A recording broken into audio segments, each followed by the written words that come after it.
Sesaat lagi Anda akan mengikuti program Making Life Better bersama Paulus Wiratno. Selama 15 menit ke depan, Anda akan belajar membuat kehidupan lebih baik.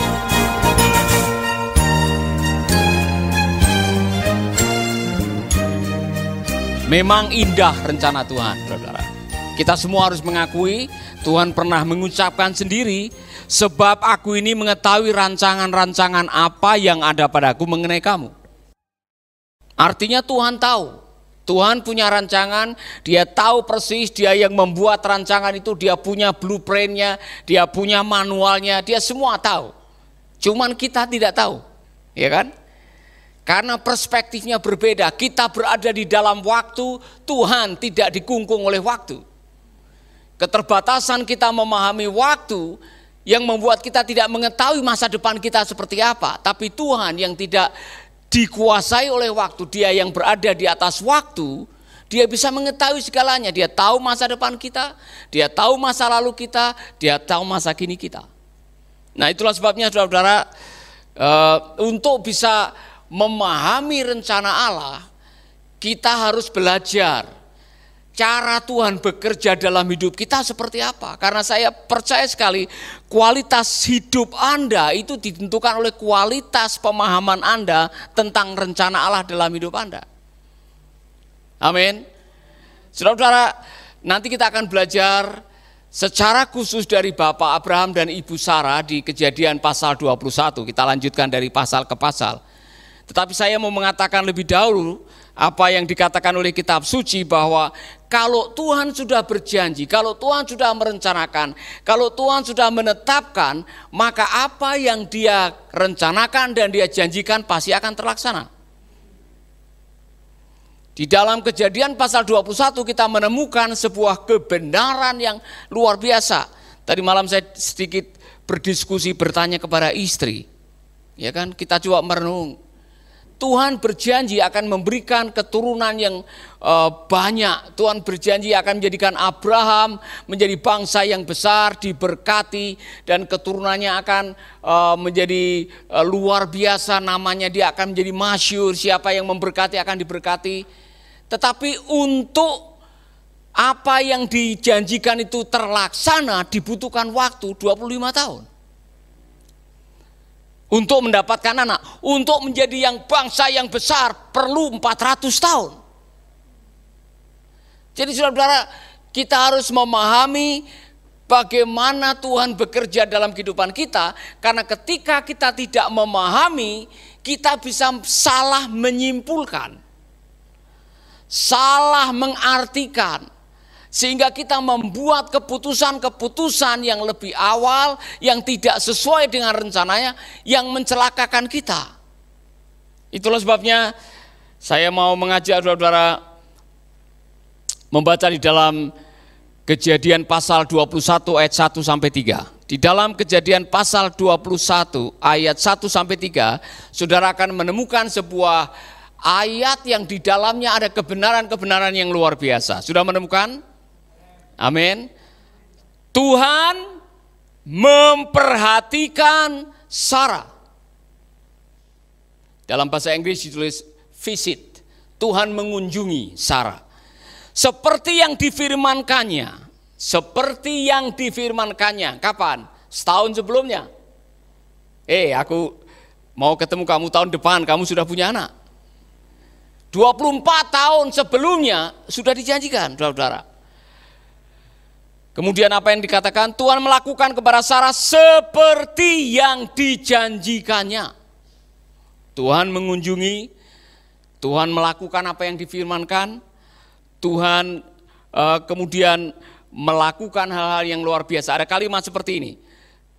Maka mengandunglah Sarah, lalu ia melahirkan seorang anak laki-laki bagi Abraham dalam masa tuanya, pada waktu yang telah ditetapkan. Sesuai dengan firman Allah kepadanya. Abraham menamai anaknya yang baru lahir itu Ishak, yang dilahirkan Sarah baginya. Saudara tahu arti kata Ishak? Ketawa. He laughed, dia ketawa. Nah saudara-saudara, di dua ayat ini atau di beberapa kalimat ini kita menemukan kebenaran-kebenaran yang luar biasa. Pelajaran pertama, tadi saya mengatakan bahwa rancangan Tuhan untuk setiap kita adalah rancangan damai sejahtera.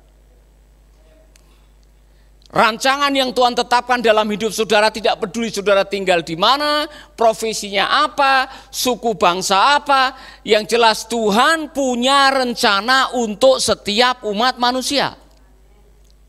Ya kan? Aku tahu rancanganku mengenai kamu.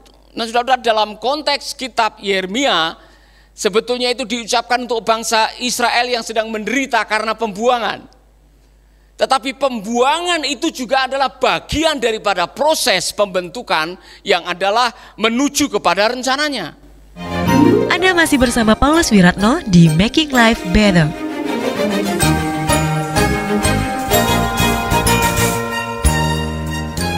Nanti kita akan pahami bahwa ternyata hidup di dalam rencana Tuhan tidak berarti bebas dari kesulitan.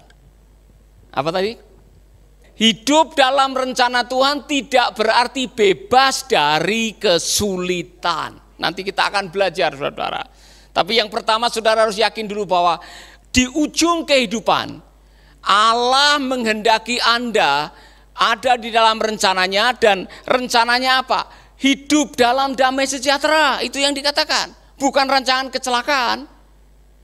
Rancangan hidup dalam sejahtera. Nah, hidup dalam damai sejahtera tidak berarti kita bebas dari kesulitan dan persoalan. Anda bisa menghadapi persoalan dan masih memiliki suasana damai sejahtera. Makanya Tuhan Yesus pernah mengatakan, damai sejahtera yang aku berikan kepadamu tidak seperti damai sejahtera dari dunia ini. Dan itulah doa dari seorang rasul, kiranya damai sejahtera Allah yang melampaui segala akal akan memerintah hidupmu. Rancangan Allah bagi kita adalah hidup dalam damai sejahtera. Yang kedua, rancangan hari depan yang penuh dengan pengharapan. Artinya apa?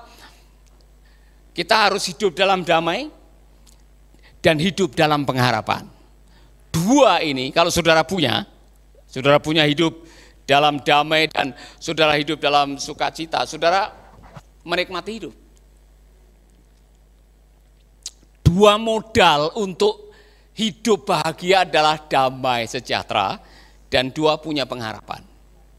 Saudara tidak punya apa-apa, tapi kalau masih punya pengharapan, jauh lebih bagus daripada punya segalanya tapi tidak punya pengharapan. Mengapa ada orang-orang kaya yang mungkin jumlah hartanya tidak akan habis dimakan 7 turunan, tapi bunuh diri? Mengapa ada orang yang terkenal tiba-tiba mati karena overdosis? Mengapa ada orang yang berpangkat, punya kedudukan, tiba-tiba menjatuhkan dirinya dari gedung lantai 14? Hilang pengharapan, tidak punya damai sejahtera. Jadi modal menikmati hidup dan menjadi maksimal di dalam rencana Tuhan adalah Anda punya damai sejahtera dan punya pengharapan. Amin. Jadi itu yang pertama. Dan saudara-saudara, Allah melakukan segala daya upaya untuk supaya saudara dan saya hidup di dalam rencananya. Kebenaran yang kedua adalah bahwa penggenapan daripada janji Tuhan itu melibatkan penantian. Kalau saudara membaca di dalam Alkitab, hampir semua rencana Tuhan yang terjadi dalam kehidupan umatnya diperlukan sebuah penantian. Saudara-saudara, Abraham dan Sarah menunggu 25 tahun untuk mendapatkan anak perjanjian. Untuk melahirkan bangsa yang besar, saya katakan tadi, 400 tahun. Baru nanti pada zamannya Musa mereka keluar dari Israel, lahir umat Israel. Kita semua dalam hidup ini, ketika kita masuk di dalam rencana Allah, kita harus memahami perbedaan perspektif waktu. Maka kalau Allah mengatakan aku akan aku akan, itu berarti ada jeda waktu antara apa yang diucapkan dengan apa yang akan digenapi dalam kehidupan saudara. Persoalan, kita semua manusia mau kalau bisa yang namanya janji Tuhan itu instan, ya kan? Kalau bisa langsung cepat. Saya tadi malam saya bertanya, kenapa kok tidak langsung aja, mumpung masih muda mereka, ya kan? Abraham dijadikan bangsa yang besar, setelah itu setahun kemudian Sarah hamil. Kenapa harus menanti 25 tahun? Kenapa harus menunggu? Saudara-saudara, ternyata di balik penantian ada pembelajaran, di balik penantian ada sekolah, di balik penantian ada penggemblengan kalau boleh saya bilang. Ada proses yang harus dijalani supaya apa? Nanti ketika janjinya itu jadi kenyataan, tidak takabur. Amin. Selanjutnya Allah berfirman kepada Abraham di ayat yang ke-15 sampai 16 pasal 17. Tentang istrimu Sarah, janganlah engkau menyebut lagi dia Sarai, tetapi Sarah, itulah namanya. Aku akan memberkatinya, ada kalimat akan. Aku akan memberkatinya, dan daripadanya juga aku akan memberikan kepadamu seorang anak laki-laki. Bahkan aku akan memberkatinya sehingga ia menjadi ibu bangsa-bangsa, raja-raja, bangsa-bangsa akan lahir daripadanya. Tetapi apa yang terjadi? Dia harus menanti 25 tahun. Saudara-saudara, kalimat aku akan. Jebakan yang bisa membuat Anda akhirnya bisa menunda rencana Tuhan adalah ketika kita mengambil jalan pintas karena tidak tahan menanti. Apa yang dilakukan oleh Abraham dan Sarah? Karena dia tidak sabar menanti, dia mengikuti apa kata orang, dia mengikuti apa kata budaya pada waktu itu. Hei, saya kasih itu. Karena dalam budaya itu, pembantu itu dalam kuasanya istri. Jadi istri bisa melakukan apa saja terhadap pembantu. Hei, saya kasih ini, supaya cepat itu punya anak kita. Daripada kita mendengar apa kata orang, ya kan? Apalagi orang sudah tahu janji-janji Tuhan dalam kehidupan kita.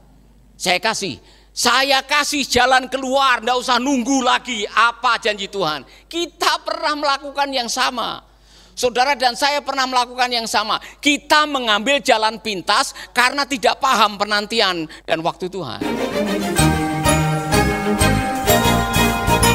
Sahabat, Anda baru saja mendengarkan Making Life Better bersama Paulus Wiratno. Jika Anda diberkati, kirimkan kesaksian Anda ke Radio Dian Mandiri, Jalan Intan LC2, Gang 4 nomor 1, Denpasar, Bali. Kunjungi website kami di pauluswiratno.com, Facebook Paulus Wiratno. Hubungi kami di 0811 3901 144 dan 0811 3901 140. Sekali lagi 0811 3901 144 dan 0811 3901 140. Anda juga bisa mendengarkan program Making Life Better ini melalui handphone Anda. Download aplikasinya di Play Store atau App Store. Sahabat, mari dukung program Making Life Better ini melalui rekening BCA 6690300525. Sekali lagi, rekening BCA 6690300525 atas nama Wiratno. Terima kasih, Tuhan Yesus memberkati.